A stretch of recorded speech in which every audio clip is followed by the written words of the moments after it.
Fala pessoal da terceira série da Escola Monteiro Lobato. Aqui quem fala com você é o professor Rodrigo de Geografia. E nesse vídeo de hoje, o que a gente vai fazer? Vai fazer a resolução, comentar um pouco da nossa avaliação diagnóstica que a gente realizou nos primeiros dias de aula, né? Não foi possível realizar antes devido ao recesso, né? Então a gente está fazendo essa ação agora para dar essa devolutiva para vocês analisarem aí a prova, o que vocês tiveram de ponto positivo, o que tiveram de ponto negativo, o que precisa de chamar atenção aí e para o diagnóstico nosso também, né? Lembrando que essa prova aí foi elaborada a partir das habilidades essenciais que vocês tiveram nas aulas do ano passado, nas aulas do Centro de Mídia, em nossas atividades, disponível no caderninho do aluno, nossas atividades aí, disponível no Google Classroom, né? Então, é um resumão aí dos principais temas, principais habilidades do ano passado. Então, a gente vai estar discutindo ela na aula de hoje. Lembrando também que na nossa ADI as ordens foram embaralhadas, então talvez a alternativa correta possa ter aparecido em outra letra diferente que aparece aqui para vocês. Então, não fique atento à resposta, se é A ou B, mas sim no conteúdo dessa resposta, tá bom? Vamos lá então para a nossa primeira pergunta. A nossa primeira pergunta aqui é uma questão que trata da habilidade de identificar, por meio de textos e mapas, né, diferentes etapas do processo de formação do território brasileiro. Então, a gente está estudando aquela unidade básica que a gente teve lá no primeiro, no segundo bimestre, que trata da formação geoeconômica do território brasileiro. A gente viu como as atividades econômicas foram importantes para a formação territorial do Brasil. Então, a partir do mapa, né, com base em seu conhecimento e no mapa, responda a seguir. Então, o que a gente tem no mapa aqui? A gente tem nosso título do mapa, né, a formação espacial colonial escravista do Brasil, e a legenda, que está indicando atividades econômicas e sua localização. Tá? Então, a partir dessa leitura do mapa e do seu conhecimento, o que a gente consegue afirmar? Então, a gente consegue afirmar que a primeira alternativa aqui que aparece aqui, a A, é a resposta correta. Então, a mineração no século XVIII foi importante na integração do território brasileiro, nas relações com o Sul, provedor de charques e mulas, e com o Rio de Janeiro, por onde se escoava o ouro. Né? O que a gente viu? Né? Que a partir das entradas bandeiras descobriu-se a riqueza mineral no Brasil, nessa região mais central, mais no interior, e ela foi extremamente importante para o processo de interiorização do Brasil. Né? Então, deslocou a atividade econômica mais adentro do interior e também estabeleceu ligações, né? Tanto com o Rio de Janeiro, para o escoamento dessa produção, quanto as demais áreas para fornecer alimento e outros produtos aí. Então, a resposta correta seria A. Vamos ver por que as outras estão erradas também, né? Dentro das atividades econômicas responsáveis pela industrialização do Brasil, se destaca a exploração do pau-brasil e o cultivo da cana-de-açúcar e a pecuária. Então, pau-brasil e cana-de-açúcar, o que acontece? Elas não são atividades que foram fundamentais para a interiorização do Brasil, né? Por quê? O pau-brasil está localizado na região de Mata Atlântica, né? Essa exploração. Então, está ao longo do litoral, e a cana-de-açúcar se desenvolveu mais no Nordeste e no Sudeste do Brasil, também em regiões próximas do litoral. Então, ela não foi responsável por esse processo de interiorização. A pecuária já tem uma ajuda aí, principalmente na pecuária no Vale do Rio São Francisco, né? Mas, como toda a resposta aí está inadequada, né? A economia no século XVI destacava a exploração de drogas do sertão, que entregou a porção centro-oeste à região sul do Brasil. Então, vamos lá, qual que é o erro? Aí, a droga do sertão não foi uma atividade que potencializou a integração do território brasileiro. Né? Ela se concentra na região norte, né? Não no centro-oeste, como fala aí, e foi explorada principalmente no Vale do Rio, do Rio Amazonas. Né? Então, não é uma atividade que vai ajudar nesse processo de integração do território brasileiro. Logo, a resposta não é correta. A economia açucareira do Nordeste brasileiro, baseada no bioma plantation e escravidão, foi a responsável pela incorporação ao Brasil do território pertencente à Espanha. Também alternativa correta, né? O que? Ela não foi responsável por anexação de novos territórios, né? Ultrapassando o Tratado de Tordesilhas, né? Como a gente viu, como a mineração, as drogas do sertão aí, potencializaram a expansão do território brasileiro. Ela não foi responsável por quê? Porque ela ficava numa porção já pertencente ao Brasil, essa região mais próxima do litoral. Então, ela não potencializou essa ampliação e incorporação de novas terras no território brasileiro. E por fim, a questão E, a extração do pau-brasil, promovida pelos paulistas por meio de entradas e bandeiras, foi importante na expansão da fronteira do território. Então, essa alternativa tem uma série de confusões aí, né? Que é feita de maneira proposital, né? Primeiro, quem promoveu as entradas e bandeiras foram os bandeirantes aí, mas buscando o quê? A caça do índio, novas rotas e ouro, né? Não para a exploração do pau-brasil. A exploração do pau-brasil foi através do escambo com os indígenas, né? E ela não foi, as bandeiras foram importantes para integração, ampliação do território brasileiro, mas não a exploração do pau-brasil que ficava localizada no litoral, como a gente já disse anteriormente. Então, logo a alternativa está correta, somente a questão A é a correta aí, tá bom? Vamos para a próxima? Na questão 2, que a gente tem aqui na nossa prova, a gente trata um pouco da dinâmica populacional brasileira, né? Essas transformações que vêm ocorrendo com a população do Brasil. A habilidade de reconhecer com base em textos, mapas e iconografia a dinâmica demográfica brasileira. Então, tem um texto aqui chamado Brasil em 2020. Será, é claro, um Brasil diferente sobre vários aspectos. A maior parte dele imprevisível. Uma década é um período longo o suficiente para derrubar certezas absolutas. Ninguém prediz uma Revolução Francesa, ou uma queda do Muro de Berlim, ou um ataque à Torre Gêmeas de Nova York. Mas também é um período de maturação dos grandes fenômenos incipientes. 10 anos antes da popularização da internet, já era possível imaginar como ela mudaria o mundo. Da mesma forma, fenômenos detectados hoje terão seus efeitos mais fortes a partir de 2020. Então, é um texto aí do David Cobb, né? E o que ele destaca nesse texto? Que as transformações aí na sociedade, o espaço geográfico está em constante transformação, né? Está modificando. As transformações vão ocorrendo ao longo das décadas, né? Algumas são abruptas, né? Como a Revolução Francesa, a queda do Muro de Berlim, ataque à Torre Gêmeas, ocorre uma mudança abrupta. Outras são mais paliativas, são mais lentas, né? E que a sociedade brasileira, a população brasileira aí, ela está sofrendo um processo de mudança, né? Está mudando o perfil demográfico da população brasileira. E essas mudanças vão ocorrendo ao longo das décadas. Se a gente comparar com 10 anos atrás, né, a gente está em 2021, a gente tinha uma característica diferente. Na sequência, o que vem? Tem um iconográfico aqui, que chamava Éramos 6, seremos 3. Então, a fecundidade mostra como despencou, diminuiu a fecundidade da mulher, né? O número médio de filhos que essa mulher tem, né? Então, na década de 60, ela tinha em média 6 filhos, na década de 80 passa a ter 4, nos anos 2000, 2, e 2020 passa a ter 1,5 filhos, 1,5, né? Então, ocorre essa diminuição. O que a gente já discutiu em aulas aí, né? Que vários fatores vão contribuir para isso. Então, primeiro, a mudança do Brasil de um país agrário para um país urbano, né? As atividades predominantes aí urbana, né? Essa mudança da sociedade, esse êxodo rural, para levar o quê? Acesso a métodos contraceptíveis, né? Planejamento familiar, o ingresso da mulher no mercado de trabalho, né? Então, tudo isso vai fazer com que a fecundidade vá se diminuindo ao longo do tempo, tá? Então, com base no enunciado, observe as informações abaixo, analisando V para verdadeiro ou F para falso, tá? Vamos lá, a primeira afirmativa ali é a diminuição da fecundidade no Brasil deve-se a transformações econômicas e sociais que se acentuaram na primeira metade do século XX, devido à intensa necessidade de mão de obra no campo, inclusive de mulheres, fato que levou o país ao patamar de agrário exportador.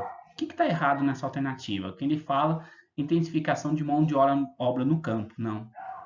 Então, essa transformação, essa redução da taxa de fecundidade está o quê? A necessidade de mão de obra, principalmente urbano-industrial, né? Nessa nova configuração que o Brasil vem adotando. Então, falso devido a esse fator.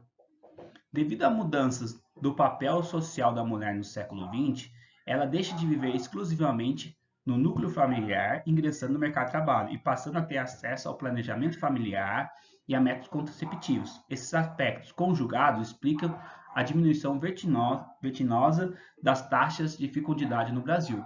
Correto, é o que a gente vem falando. Esse conjunto de mudanças, né, que vão ocasionar o que? A queda da fecundidade da mulher brasileira. A queda na taxa de natalidade de um país levaram ao longo do tempo ao envelhecimento da população, realidade da maioria dos países desenvolvidos. Nesse sentido, verifica uma forte tendência e a um mercado menos competitivo e exigente, demandando menos custo do Estado com aspectos sociais. Então, o que está certo e o que está errado nessa alternativa aqui, né? Quando ela fala que essas mudanças podem ocasionar o envelhecimento da população, está correto. Mas nem por causa desse envelhecimento da população que diminui a competitividade no mercado de trabalho, né? E não existe uma relação lógica aí, falar que tem maior número de velhos, logo a competitividade é menor. Então a gente observa isso, que existe uma competitividade por busca de melhor empregos, de qualificação, tanto nos países desenvolvidos como nos países subdesenvolvidos. Então existe essa competitividade aí. E falar que diminui os custos também é relativo, né? A gente muda os setores que a gente está investindo, né? Se a gente pensar num Brasil na década de 50, de 40, a gente precisava o quê? Ampliar atendimento neonatal, pediatras, abrir escolas. Hoje, com essa redução da fecundidade, o que a gente precisa? A gente está passando por um processo de envelhecimento da população, então a gente precisa ter mais acesso a tratamentos a idosos, né? Adaptar as cidades para esses idosos circular. Então, muda o tipo e o setor onde vai ser investido, mas diminuir não é significativo também essa diminuição. A partir disso, o que a gente sabe? Então, a primeira alternativa, falsa, segunda, correta e a terceira, falsa. Logo, seria a resposta de dado aqui. Mais uma questão. Então, a próxima questão nossa aqui é reconhecer por meio de texto, iconografias e mapas elementos que caracterizam a estrutura fundiária brasileira, né? Vamos lembrar um pouquinho o que a gente já viu da nossa estrutura fundiária, que é uma estrutura extremamente concentrada, né? E ela está ligada a processos históricos, desde a formação do território brasileiro, né? A divisão em capitanias hereditárias, seis marias, né? Depois relacionada à expansão da fronteira agrícola para o centro-oeste e para a região amazônica, né? Tudo isso ocorrendo de forma onde gerou o quê? A concentração de terras, né? O que a gente quer dizer com isso? Muita terra na mão de poucas pessoas. Então, no Brasil tem um grande problema que isso vem gerando uma série de conflitos no campo, né? Com o surgimento de vários movimentos sociais aí. O gráfico abaixo ele mostra o quê? Tamanho das propriedades e a porcentagem que isso representa, né? Então, propriedades acima de 1.000 hectares, né? Lembrando também, 1 hectare é 10 mil metros quadrados, né? O equivalente a um campo de futebol aí. Então, seria propriedades acima, então, tamanho superior a 1.000 campos de futebol, né? Seria uma propriedade muito grande. Representa o quê? 50% dos imóveis agrários brasileiros aí. De 100 a 1.000, 15%. De 10 a 100, 30%. E até 10, 1,3% dos imóveis aí. Então, o gráfico representa a relação entre o tamanho e a totalidade de imóveis no Brasil, né? Que característica essa estrutura fundiária brasileira está sendo evidenciada no gráfico, né? Então, qual característica está sendo evidenciada aqui? Que existe um grande número de grandes propriedades, né? Ou seja, muita terra na mão de poucas pessoas. Logo, a gente consegue ver isso na alternativa B, a concentração de terra na mão de poucos, né? As outras, muito não tem relação, né? A existência de poucas terras agricultáveis no Brasil não está falando sobre essa fertilidade, essa potencialidade agrícola que esse gráfico não está mostrando. Logo, a gente podia diminuir. O domínio territorial dos minifúndios. O que seria esses minifúndios? Pequenas propriedades. A gente vê ao contrário, né? O predomínio aqui dos latifúndios, das grandes propriedades, né? Os minifúndios são minorias no Brasil. O processo de mecanização nos latifúndios, que não tem relação com a utilização e essa mecanização no gráfico também. A primazia da agricultura familiar, que seria esses minifúndios também. Então a gente não está observando isso nessa questão também. Passando para a próxima. A próxima mostra uma questão sobre o processo de industrialização, distribuição espacial dessa indústria no Brasil, né? Então, identificar por meio de linguagens cartográficas a distribuição da atividade industrial no Brasil. O que a gente tem que observar nesse gráfico aqui? Então, o título mostra essa distribuição referente ao ano de 2002, né? E na legenda a gente tem uma legenda chamada de tamanho, né? Quanto maior esse círculo aqui, maior o número de empresas, né, instalado em determinada região. O que a gente percebe, né? Que todo o processo histórico, desde a cafeicultura, esse recurso, o capital instalado no espaço, fez com que o predomínio da indústria na região sudeste, principalmente em torno da cidade de São Paulo e Rio de Janeiro. Então, quando a gente observa no mapa, o que a gente observa? Que grande parte da indústria brasileira está nessa porção aqui, né? A partir da década de 90, o que vai ocorrer? Com os incentivos fiscais, essas guerras dos lugares que o professor Milton Santos chama, né? Essa competitividade, vai ocorrer um processo de descentralização da indústria, né?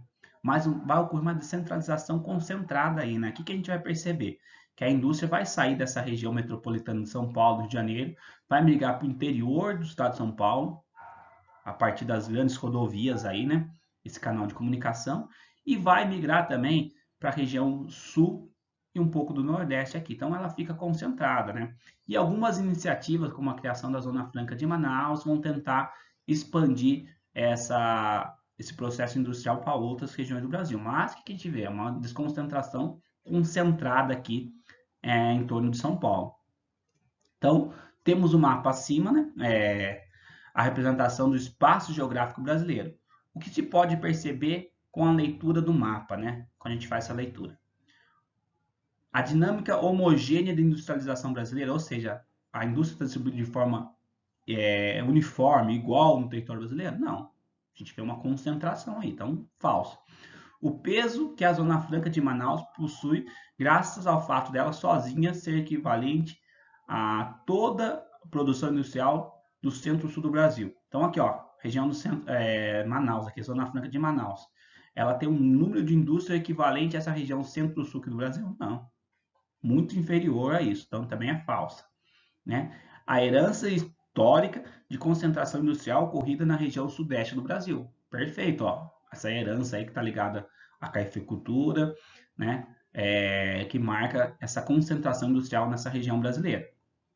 A OID também está errado. Como é que é? O elevado processo de devastação das áreas naturais para a concentração de zonas industriais. O mapa não está mostrando isso aqui, né? E que o estado do Rio Grande do Sul é a unidade federativa mais industrializada, né? Então está falando que esse espaço aqui é o espaço mais industrializado do Brasil. Não, com certeza não é. E essa região seria São Paulo, o estado de São Paulo, né? Alguns autores chamam o estado de São Paulo como a locomotiva do Brasil, né? Seria o vagão aí, processo industrial que leva todo esse processo de industrialização brasileira. Então, também não é correta. Logo, a resposta seria a resposta C, a herança histórica e a concentração industrial ocorrida na região sudeste. Passando para a próxima, a nossa última questão, a questão 5, identificar problemas socioespaciais e ambientais urbanos, caracterizando e propondo ações para a melhoria das condições de vida na cidade brasileira. Então, a gente também chegou a trabalhar um pouco disso, né? Os problemas urbanos, sociais aí. E tem um texto, e a partir do texto a gente vai identificar o que está contribuindo para esse processo aí, né? A relação intrínseca que existe entre os assentamentos urbanos e o suporte físico sempre provocou um impacto negativo ou positivo.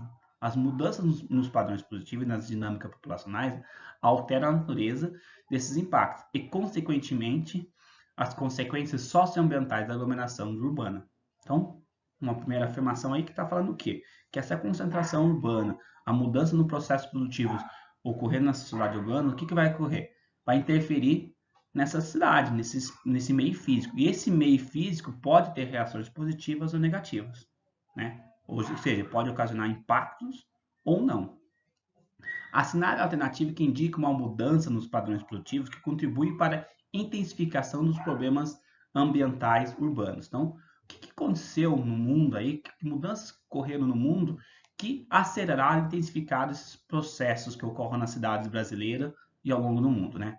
Quais ações, que mudanças que podem ter ocorrido? Então, o desenvolvimento de sociedades agrícolas, não é isso, a gente está pensando no espaço urbano. Então, essas mudanças nas sociedades agrícolas não geram e também não contribuem de forma significativa para problemas ambientais em áreas urbanas. A resposta correta seria a Revolução Industrial, que foi uma mudança em todo esse processo produtivo, né, da instalação da indústria, que levou à concentração de pessoas nesse espaço, que gera problema de impermeabilização do solo, contaminação dos recursos hídricos, poluição atmosférica. Então, vai ocorrer todo desmatamento, né? Todo esse processo é desencadeado por essa mudança aí no processo produtivo que a Revolução Industrial trouxe, né? A intensificação da prática do turismo, não tem nada a ver. Flexibilização do trabalho, não tem relação. Política assistencialista também não tem relação, tá? Então, resposta B de bola aí. Pessoal, essa foi a nossa provinha aí, essas 5 questões. Espero ter ajudado vocês. Caso persista alguma dúvida, por favor, entre em contato com o professor através das redes sociais, através do centro de mídia, do aplicativo lá no chat ou do Google Class, ok? Obrigado a todos. Tchau, tchau.